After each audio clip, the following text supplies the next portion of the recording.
Hey there everybody, Indy Dirk here with another Google Sheets tutorial. In this tutorial I want to go over the left function. So we're going to look at that right now. What the left function does is it looks at a cell and grabs the values to the left hand side of whatever word is in there. Alternatively, the right function will do the opposite. It will grab values on the right hand side of whatever text or word is in there. So let's look at this now. We're going to go equals left, and then we're going to select this A2 cell which says Alabama.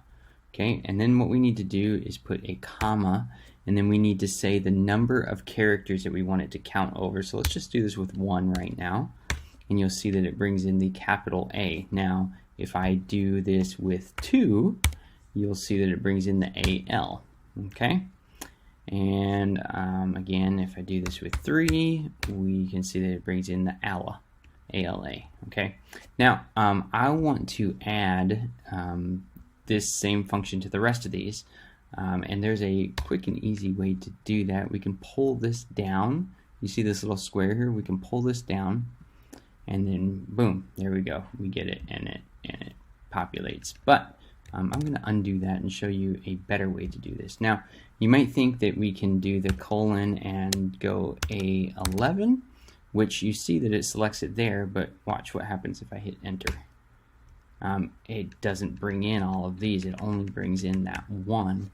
And that's because we need to do what's called an array formula. So in order to do that, I'm going to go just to the right of the equal sign, right before the word left, and I'm going to type in array formula.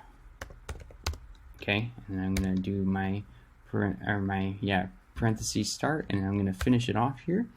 And now if I hit enter, you'll see that it should actually populate all the way down.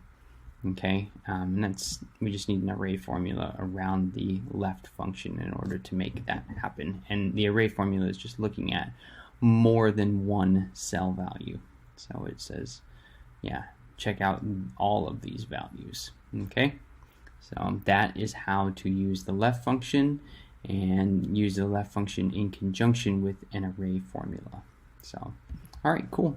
Alternatively, let's go ahead and do the right so we can see what that looks like, and then you would see we get the tail end of whatever word is in the selected range that we want to look at. So, all right, that is left and right function, as well as array formulas, a start to array formulas. All right, thanks so much. Bye-bye.